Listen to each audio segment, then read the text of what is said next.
अस्सलाम वालेकुम रहमतुल्लाहि व बरकातहू। दोस्तों, आज हम लेकर आए हैं वहाँ सज्जाद नुमानी साहब की वीडियो। बहुत ही खूबसूरत, बहुत ही मोटिवेशनल वीडियो है। आइए हम लोग सुनते हैं। बहुत ही मोहब्बत और एहतराम के लायक मेरे भाइयों, साथियों, मुझे नहीं मालूम कि यहाँ बहनों को क्यों नहीं बुलाया गया।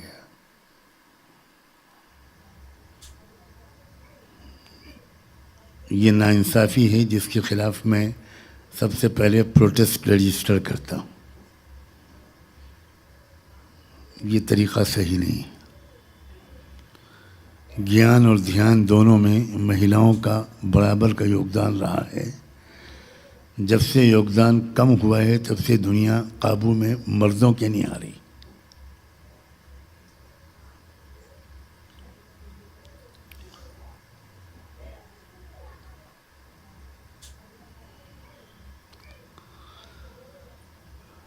हमारा देश, ये भारत,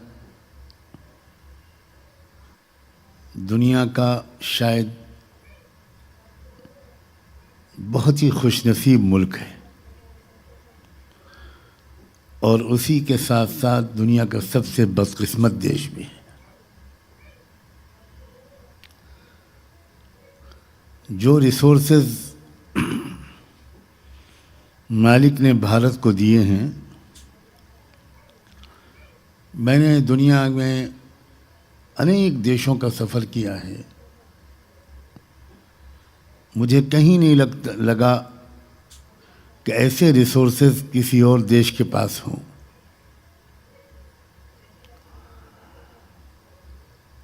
रिसोर्सेज दो तरह के होते हैं, ह्यूमन रिसोर्सेज भी और फाइनेंशियल रिसोर्सेज भी।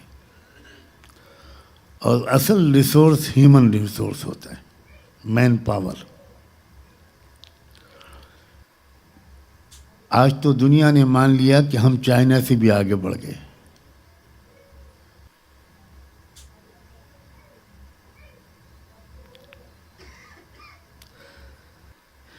इस देश में वाकई अगर एकता और प्रेम का मिजाज आम होता, जो कभी कभी इस किस्म की सभाओं में बस सुनने को मिलता है, जिसका समाज पर असर देखने को अब कम होता चला जा रहा है।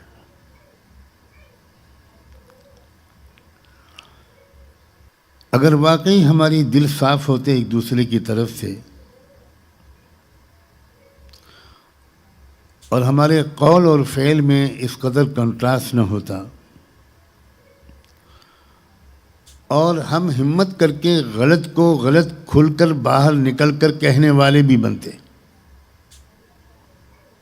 मेरा इशारा इस तरफ है और मैं थोड़ी सी कड़वी बात कहने जा रहा हूँ, माफ़ी की दरख्वास्त के साथ। 50 साल हो गए मुझे मुख्तलिफ धर्म के रहनुमाओं की स्पीचेस सुनते हुए। मुझे उसमें अम्र बिल मारूफ तो मिला, नहीं अनिल मुनकर नहीं मिला। क्या मतलब अम्र बिल मारूफ का?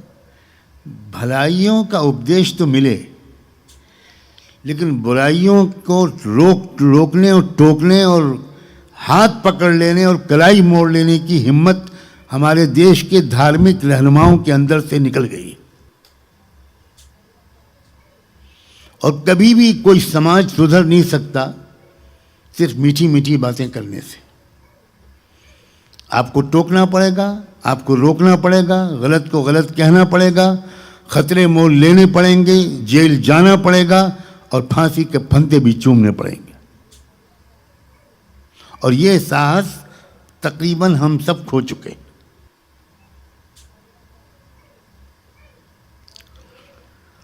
अगर हम चाहते हैं, और मैं मानता हूं कि यहाँ जो लोग बैठे हैं, क्योंकि मैं इस वक्त जो पहली बार ज़िंदगी में मालियाकोटला आया हूँ, तो वो अपने बहुत ही मोहतरम और अज़ीज़ तरीन दोस्त डॉक्टर नसीर साहब की दावत पर आया हूँ, उनके ख्वाहिश पर आया और उनके उस काम की सराहना के लिए आया हूँ जो सिख मुस्लिम साझा के मंच से वो जिस तरह का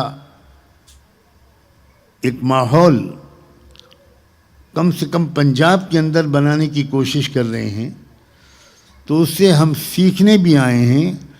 उसको मज़ीद ताकत पहुंचाने की भी अगर हम में सकत हो तो ये भी हमारे लिए बड़ा नेक काम होगा। और मुझे पता नहीं क्यों यकीन है, और इस यकीन के पीछे कुछ इसकी हिस्ट्री भी है, लेकिन मैं शायद उसमें न जा पाऊँ वक्त की कमी की वजह से, कि मुझे कुछ ऐसी उम्मीद है कि जब कभी भी भारत में वाकई प्रेम और एकता की हवाएं चलेंगी तो पंजाब से ही चलेंगी। उसकी वजह यह है कि भारत की तारीख में आखिरी प्रेम के जो सबसे बड़े दाई आए हैं वो बाबा गुरु नानक साहब थे। बाबा गुरु नानक साहब ने कभी किसी सच्चाई को मानने में 1 मिनट की देर नहीं लगाई। उनको सच्चाई की तलाश में बगदाद जाकर साल रहना पड़ा, रहे वो। उनको मक्का जाना पड़ा, वो मक्का गए। उनको ला इलाहा इल्लल्लाह मुहम्मदुर रसूलुल्लाह कलमा पढ़ना पड़ा। उनको लगा कि यही सच है तो उन्होंने पढ़ा, उसी को अपने कपड़ों पर लिखवाया। वही वो किस तरह उन्होंने भारत के अंदर नफरत के इस माहौल को तोड़ने के लिए किस तरह उन्होंने अल्लाह के नूर से सारी कायनात पैदा की हुई है, डंके की चोट पर इसका ऐलान किया गुरुवाणी में। अब मेरी समझ में आज ये नहीं आता कि हमारे सिख भाई और बहन अल्लाह का नाम अल्लाह क्यों नहीं लेते।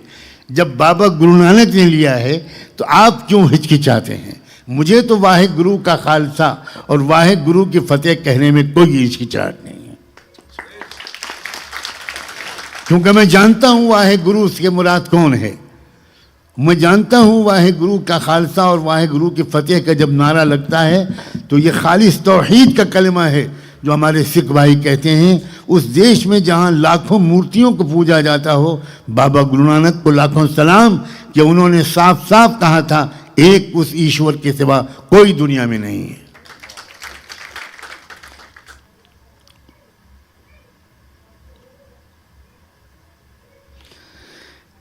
अगर हम चाहते हैं कि वाकई एकता कायम हो तो देखिए एकता के 3 आधार हैं।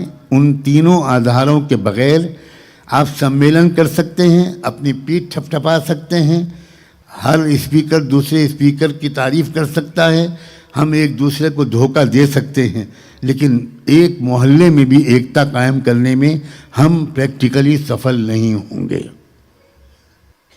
3 आधार हैं। सबसे पहले तो हमको हमारी यह आस्था होनी चाहिए कि हम सब का मालिक एक है। अब मालिक एक है, इसको भी जरा समझने की जरूरत है। अभी नाम जब लिए गए गॉड, लॉर्ड, ईश्वर, अल्लाह, उसी में राम का भी नाम लिया गया। मैं पूछना चाहता हूं राम से मुराद राम है या रामचंद्र जी हैं? मुझे जवाब चाहिए। वो दशरथ के बेटे थे, अयोध्या के बादशाह थे, एक अच्छे इंसान, हम उनको मान सकते हैं, लेकिन आप इंसान की हैसियत से किसी का परिचय भी तो नहीं कराते। कृष्ण जी आप खुद कहते हैं कि वो महापुरुष थे, मर्यादा पुरुष श्री रामचंद्र जी को आप मर्यादा पुरुष कहते हैं, बाद में आप उन्हीं को भगवान बनाते हैं, उन्हीं की मूर्तियां बनाते हैं। इसका मतलब ये है कि आप इस बात को का ऐलान करना चाहते हैं कि इंसान होते हुए कोई अच्छा नहीं हो सकता, वो जैसे ही अच्छा बनेगा भगवान बन जाएगा। क्या बात हुई भाई? ये इंसान की खूबी है कि उसको आप खुदा बना दें? बात साफ होनी चाहिए।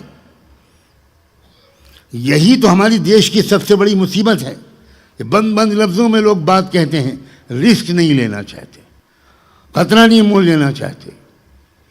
हमसे आप कृष्ण जी को मेरे पिताजी ने एक ज़माने में एक लेख लिखा और उस वक्त के यूपी के चीफ मिनिस्टर संपूर्णानंद जी को ख़त लिखा। संपूर्णानंद जी ने एक भाषण में ये बात कही थी कि हमें भारत के मुसलमानों से ये शिकायत है कि वो भारत के पूर्वजों को अपना पूर्वज नहीं मानते, वो अपने पूर्वज अरब में ढूंढते हैं। तो मेरे पिताजी ने उनको ख़त भी लिखा और एक लेख भी लिखा और संपूर्णानंद जी को लिखा कि भारत के किस पूर्वज को आपने एक अच्छे इंसान की हैसियत से परिचित कराया है, जरा नाम बता दीजिए। आपको तो जो पूर्वज हैं श्री रामकृष्ण जी, उनको भी आपने, जो एक अच्छे इंसान थे, शायद वो इश्कदूत थे। हमारे एक आलिम मौलाना हसरत मोहानी, वो तो ये कहा करते थे कि मुझे तो ये लगता है कि श्री रामकृष्ण जी भारत में भेजे गए पैगंबर इस्लाम थे। उन्होंने अपनी शायरी का मजमुआ छापा दीवान, उसको डेडिकेट किया इंतिसाब बहुजूर पैगंबर हिंदुस्तान श्री कृष्ण जी महाराज अलैहिस्सलाम। लेकिन हम किसी रसूल को खुदा नहीं मान सकते, हम किसी पैगंबर को भगवान नहीं मान सकते। हम एक बहुत साफ फर्क मानते हैं इस बात का कि खुदा खुदा है और बंदा बंदा है, चाहे जितना ऊंचा उसका मुकाम हो। हम इंसान के सामने सजदा नहीं कर सकते। एक बार 2 अक्टूबर को एक मर्तबा गांधी जयंती मनाई जा रही थी हमारे यूपी के एक शहर में, बहुत बड़ा सम्मेलन था। मुझे भी चीफ गेस्ट की हैसियत से बुलाया गया। मैं बहुत इज्जत समझकर खुशी के साथ वहाँ गया। वहाँ एक बहुत बड़ा फ़ोटो लगा हुआ था महात्मा गांधी का। तो प्रोग्राम शुरू जब होने लगा तो जो स्टेज सेक्रेटरी थे, उन्होंने अनाउंस किया कि सबसे पहले महात्मा गांधी की इस तस्वीर पर नोमानी साहब माला अर्पण करेंगे। तो मैंने फ़ौरन माइक मांगा और मैंने कहा मैं हरगिज़ माला अर्पण नहीं करूँगा। अब सारा ऑडियंस बहुत हैरान, कुछ गुस्से में, कुछ परेशान। मैंने कहा कि जब मेरी बारी आएगी तब मैं इसको पूरा एक्सप्लेन करूँगा, आप लोग घबराइए नहीं कि मैंने क्यों इनकार किया। तो लोग बेचैन हो गए और मुझे जल्दी बुलाना पड़ा ऑर्गेनाइजर्स को।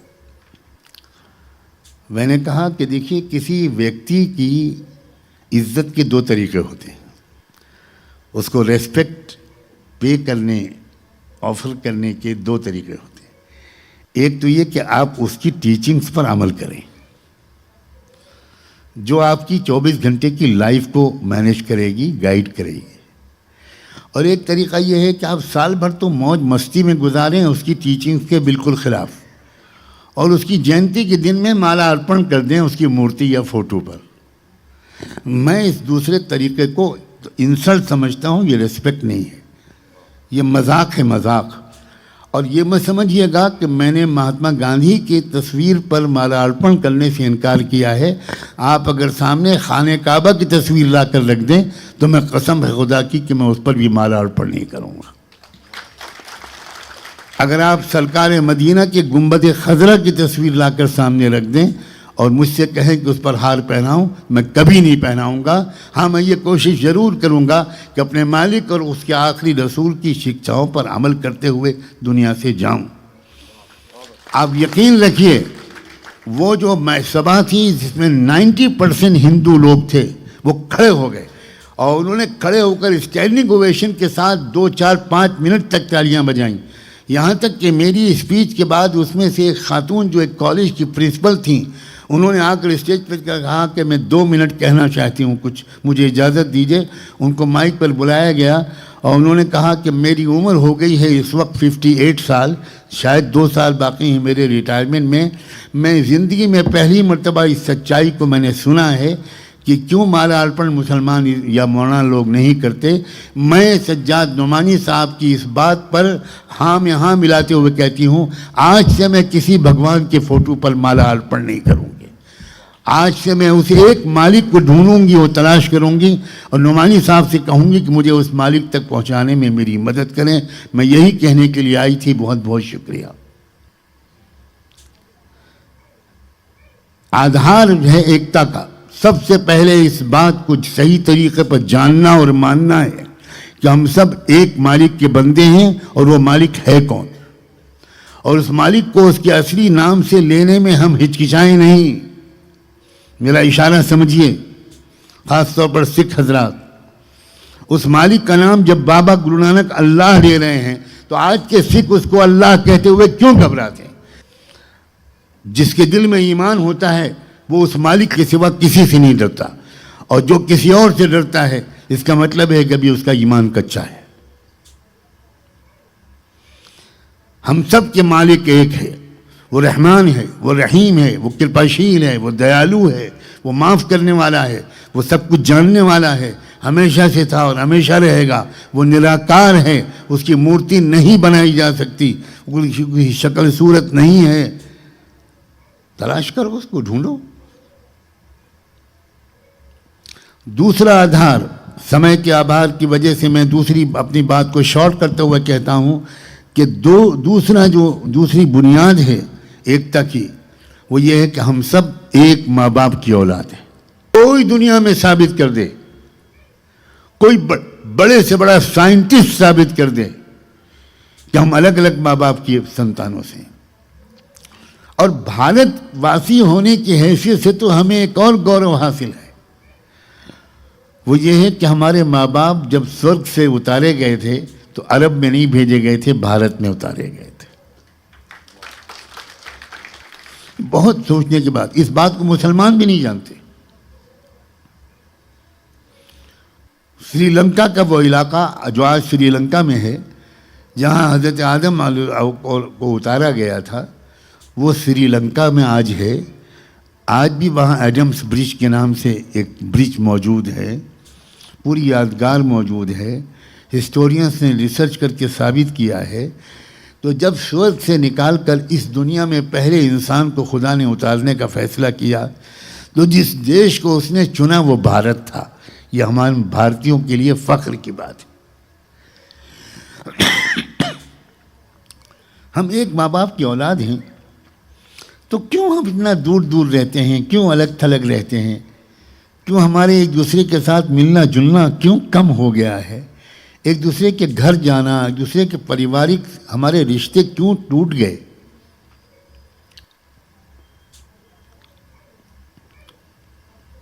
मैं तो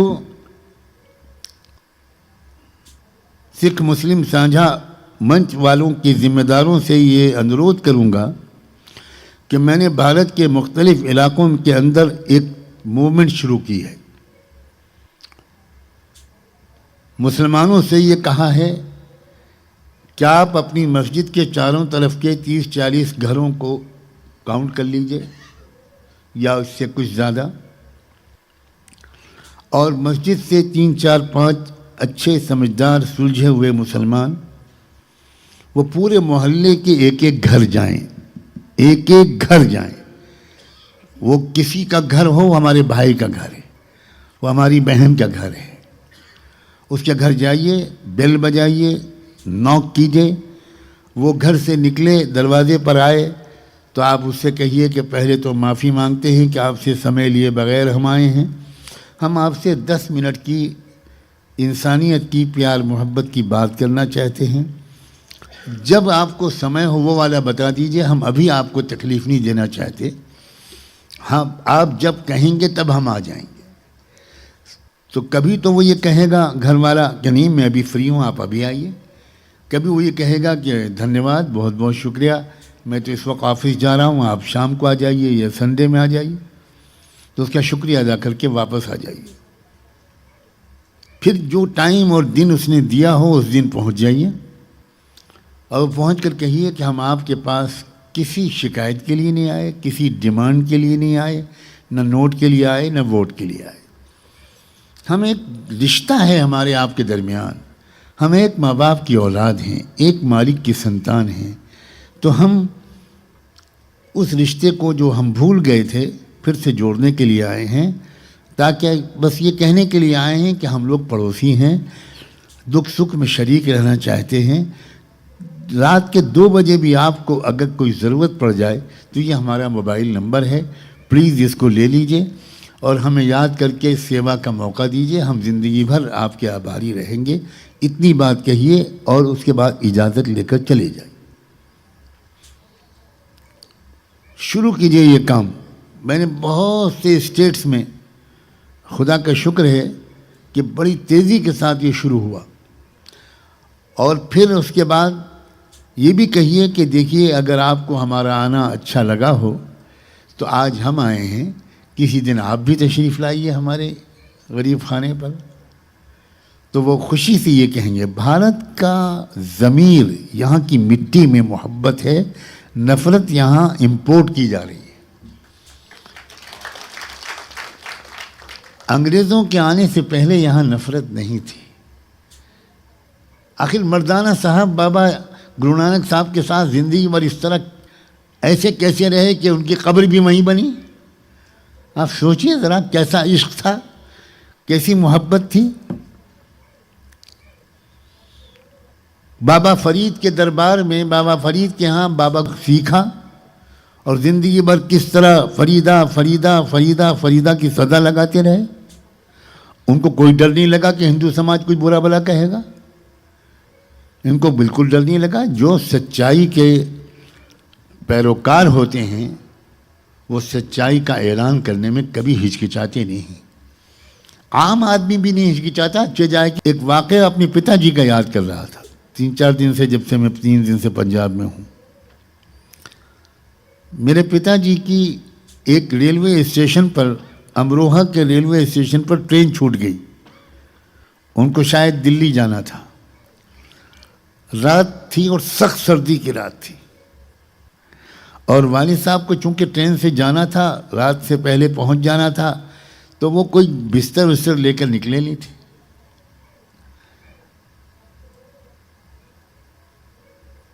तो वो देख कर कि अब तो सुबह को ट्रेन मिलेगी, वो एक बेंच पर जाकर चुपचाप बैठ गए और इंतज़ार करते रहे कि रात गुजरे और वो ट्रेन आए तो फिर जाऊँ। थोड़े फासले पर एक बिस्तर पर एक सिख नौजवान लेटा हुआ था, बिल्कुल यंग लड़का, शायद 19-20 साल का। और वो जो पहले ज़माने में होल्डर चलते थे, बड़े बड़े बिस्तर, वो उसके पास बिस्तर था। उसने खोला, एक कंबल बिछाया, एक कंबल ओढ़ा। अब जो उसने करवट ली तो उसकी नज़र पड़ी कि बाबा बैठे हुए हैं सर्दी में। वो सिख नौजवान उठा और उठकर कहा कि बाबा आपको कहाँ जाना है? बेटा मुझको दिल्ली जाना है। अरे बाबा वो तो ट्रेन सुबह आएगी। ऐसा कीजिए बाबा जी, आप मेरे बिस्तर पर लेट जाइए। तो मेरे पिताजी ने कहा, नहीं बेटा, मेरे प्यारे बेटे, मुझे आदत है, मैं गुजार लूँगा रात, अल्लाह अल्लाह करता रहूँगा, तुम बेटा आराम से सो। उसने इतना इसरार किया, उसने कहा बाबा जी अगर आप बिस्तर पर नहीं लेटेंगे तो मैं भी सीट पे बैठ जाऊंगा, आप बैठे रहें और मैं सीट पर बिस्तर पर लेट जाऊं, ये मुझसे नहीं हो सकेगा। यह है बाबा गुरु नानक के सही अनुयायी। वालिद साहब ने कहा अच्छा बेटा थोड़ी देर के लिए लेट जाता हूँ। वालिद साहब गए, उसके बिस्तर पर लेट गए और कहने लगे नींद तो मुझे क्या आती, आंखों से आंसू बहते रहे और मैं रो रो के उस नौजवान के लिए दुआ करता रहा। और ऐसी मोहब्बत मुझे पैदा हुई उस नौजवान से कि रुखसत होते वक्त सीने से लगाकर उसकी पेशानी को मैंने चूमा। और बहुत फिर वालिद साहब ने लिखा है ये किस्सा, उनकी एक किताब है इंसानियत ज़िंदा है, यही नाम है उसका। उसमें उसी तरह के 4-5 उनके अनुभव जो तजुर्बे गुजरे उन्होंने लिखे हैं। उसमें उन्होंने लिखा कि मुझे मोहब्बत और ख़ुशी के मारे इतनी बड़ी गलती हुई कि उस नौजवान से न नाम पूछा न पता पूछा। अब मैं ज़िंदगी भर इंतज़ार करूँगा कि कहीं खुदा करे उससे मेरी मुलाकात हो जाए तो मैं उसका कुछ शुक्रिया तो अदा कर दूँ। आज मैं अपने पिताजी की तरफ से पूरे सिख समाज का शुक्रिया अदा करने आया। ये हैं आपके अखलाक, ये हैं आपके वैल्यूज़। और भारत को इस वक्त आपके मार्गदर्शन की, बाबा गुरु नानक की शिक्षाओं की, उस प्रेम और मोहब्बत की गंगा जमुना की सख्त ज़रूरत है। क्योंकि वो आग जो भारत में इस वक्त मुट्ठी भर कुछ गुंडे जिस आग को जला रहे हैं भारत को, उसको हम और आप जब तक मिलेंगे नहीं और एक हिम्मत और प्रोग्राम के मुताबिक उस आग को बुझाने निकलेंगे नहीं, तब तक ये आग बुझ नहीं पाएगी।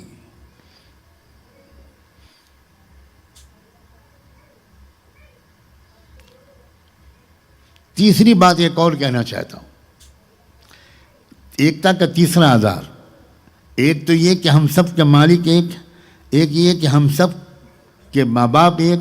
तीसरा एक बात और है जो मैं बहुत साफ लफ्ज़ों में कहना चाहता हूँ, हम सबका धर्म भी एक है। ये बताइए, क्या खुदा से ये गुमान करना समझदारी की बात है कि उसने हमारे खाने पीने, जीने, पैदा होने, मरने, सांस लेने सब तो एक बना दिया। हमारा ऑक्सीजन, हमारा कार्बन डाइऑक्साइड, हमारा ब्लड, हमारा खून, सब कुछ एक। लेकिन उसने धर्म हमारे अलग अलग बना दिए ताकि हम जिंदगी भर लड़ते रहें। इससे बढ़कर ईश्वर पर कोई आरोप हो सकता है? मैं आपका जवाब चाहता हूं, आप लोग बताइए। ये धर्म हमने बनाए हैं, खुदा ने नहीं बनाए। ये स्वार्थी लोगों ने खुदा के धर्म को तोड़ मरोड़ कर, उसमें से काट छांट कर, उसमें कुछ बढ़ाकर अपनी दुकान चलाने के लिए अपने स्वार्थी लोगों ने अलग अलग धर्म बनाए हैं। अलग अलग धर्म खुदा कभी नहीं बना सकता, सवाल ही नहीं पैदा होता। मैं घंटों और हफ्तों इस पर डिबेट करने को तैयार हूं। किस पैगंबर ने यह बताया है कि खुदा ने सब धर्म बनाए हैं? ये जो सर्वधर्म संभाव है, मैं इससे एग्री नहीं करता। मैं ऑन रिकॉर्ड ये बात यहां पर कहकर जाना चाहता हूं। नहीं, हम सबको मिलकर उस एक धर्म की तलाश में लग जाना चाहिए। कुछ ज्ञान आपके पास है, कुछ ज्ञान हमारे पास है, कुछ ज्ञान क्रिश्चियन भाइयों के पास है, कुछ ज्ञान बुद्धिस्टों के पास है, कुछ ज्ञान हो सकता है कि ज्यूस के पास हो, कुछ ज्ञान किसी और के पास हो। मुहम्मदुर रसूलुल्लाह सल्लल्लाहु अलैहि वसल्लम के बारे में ये बात ख़ास तौर पर जाननी चाहिए। और असल कल्प्रिट मुसलमान हैं कि उन्होंने ये बात अपने दूसरे भाइयों को नहीं बताई। मुहम्मदुर रसूलुल्लाह पर कोई 1000 ईमान रखे, दिन भर में 1,00,000 मरतबा उन पर दुरूद पढ़े, लेकिन पिछले किसी नबी, एक नबी को न माने, वो मुसलमान नहीं हो सकता, वो काफिर है। क्योंकि हज़रत मोहम्मद साहब ने ये कहा कि मैं तुम्हारा रिश्ता पिछले नबियों से तोड़ने के लिए नहीं आया हूँ, मैं तुम्हारा रिश्ता पिछले नबियों से और मजबूती के साथ जोड़ने के लिए आया हूँ।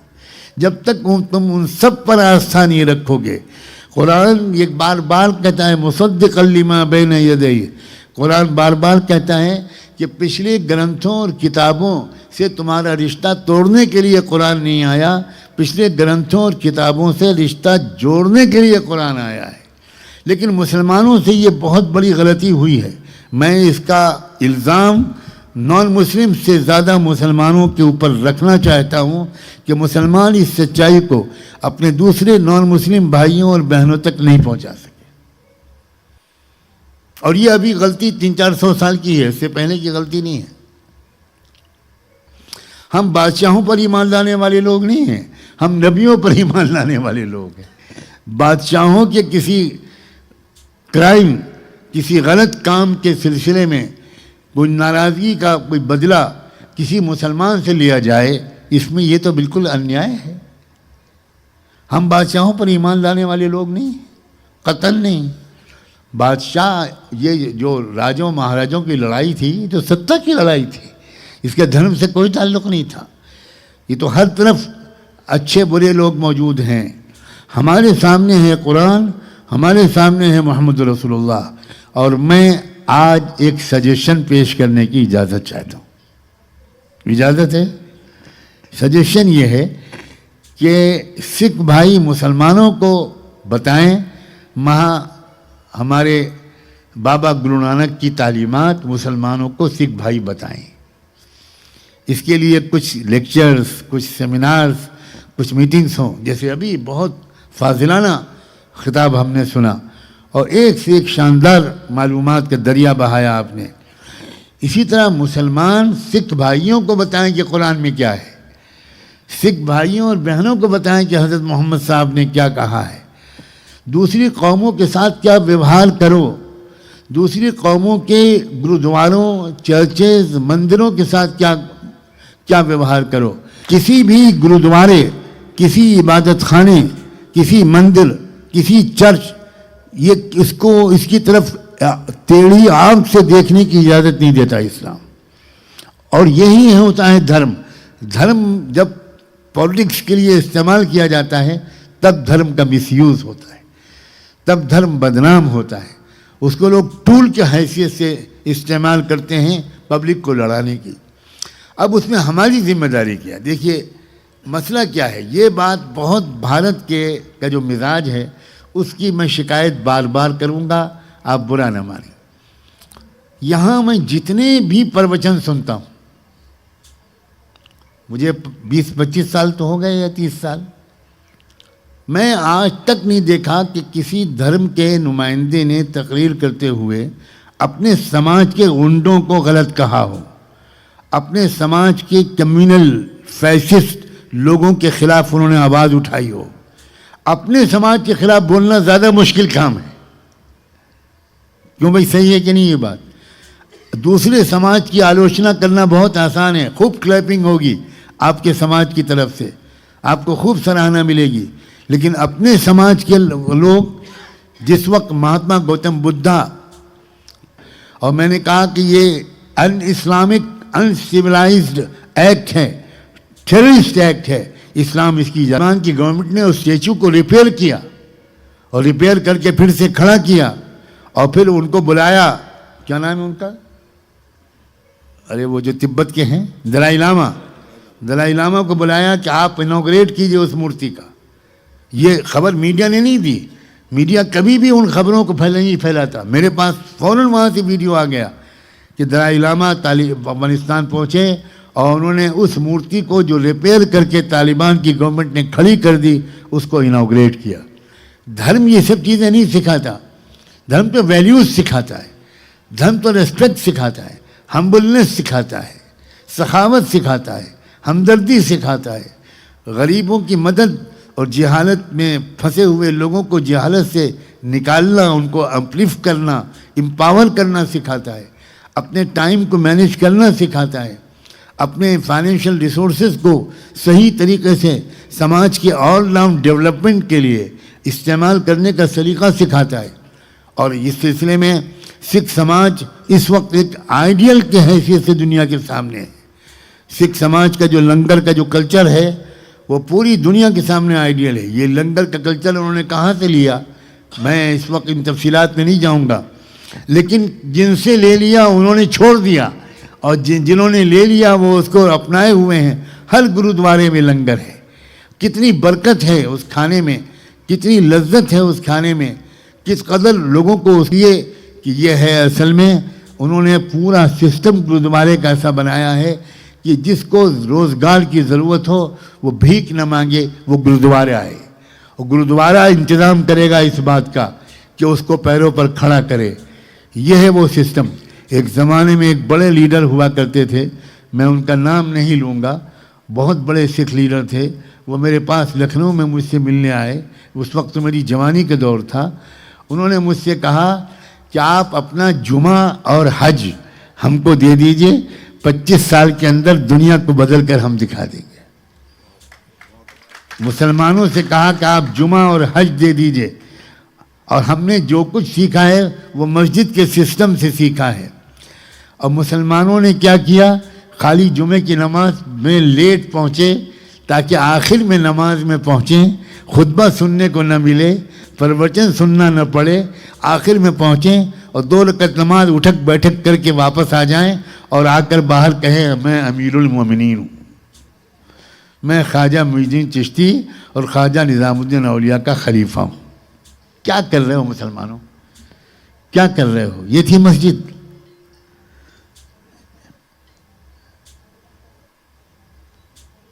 इस्लाम को नुकसान नॉन मुस्लिम्स नहीं पहुंचा सकते, इस्लाम को नुकसान मुसलमान ही पहुंचा रहे हैं। नॉन मुस्लिम मुसलमानों को नुकसान पहुंचा सकते हैं, लेकिन इस्लाम को नुकसान पहुंचाना अलग चीज़ है और मुसलमानों को तकलीफ़ पहुंचाना अलग चीज़ है। इस्लाम को नुकसान तो मुसलमान पहुंचा रहे हैं, इसलिए कि मुसलमानों ने, किसी ने 2% इस्लाम पर अमल करना शुरू किया, किसी ने 2.5 पर अमल करना शुरू किया, किसी ने 3% पर। इसलिए इस्लाम की खूबसूरती दुनिया के लोगों के सामने नहीं आ रही। आखिर में एक सजेशन पेश करना चाहता हूँ। सिख मुस्लिम साझा मंच जो यहाँ बना है, मैं उससे ये अपील करता हूँ कि अपनी हिम्मत को बढ़ाए, पूरे देश में ये प्रकाश फैलाइए। मैं आपका स्वागत करूंगा। मैं पूरे मुल्क के स्टेट्स में हर जगह पर आपके स्वागत का इंतज़ाम करूंगा। हर जगह हज़ारों नहीं लाखों की तादाद में मुझसे मोहब्बत करने वाले, मुझ पर भरोसा करने वाले मौजूद हैं। लेकिन सिख और मुस्लिम एक साथ निकलें और मुल्क में जाएं, कभी यूपी में, कभी बिहार में, कभी बंगाल में, कभी कर्नाटका में, कभी केरला में, कभी हिमाचल प्रदेश में, कभी कहाँ बाकायदा एक हफ्ते का टूर रखिए। मुझे बहुत पहले से प्लान करना पड़ता है, अपने टाइम को महीनों पहले से। मैं कोशिश करूंगा कि आपके कारवां के साथ चलूं और हर तरफ ये मोहब्बत की शमा को फैलाइए। जब आपके दिल यहाँ मिल गए हैं, आपको एक दूसरे पर भरोसा हो गया है, तो इस देश को बचाने के लिए भी फिर आप ही आगे बढ़ाइए। मैं पूरे भारत के ज़मीर की तरफ से आपसे अपील करता हूँ। पंजाब के लोगों में कुछ ख़ास सलाहियतें हैं, खुदा ने उनको अच्छी सेहत भी दी है और अल्लाह का शुक्र है कि आप कोई बहुत गरीब लोग नहीं हैं। आप मीडियम क्लास के लोग हैं, अपर मीडियम क्लास के लोग हैं, आप खाते पीते लोग हैं। आप इन नेमतों का शुक्र अदा करके आप सब मिलकर निकलिए। और क्या अच्छा हो कि खाली सिख मुस्लिम समाज नहीं, हमने अभी अपने हिंदू भाई की तरफ से भी एक वाणी सुनी। इससे ये पता चलता है हर समाज में पॉजिटिव सोच के लोग मौजूद हैं, लेकिन ये अलग अलग हैं। मसला ये हो रहा है कि अलग अलग संघर्ष कर रहे हैं।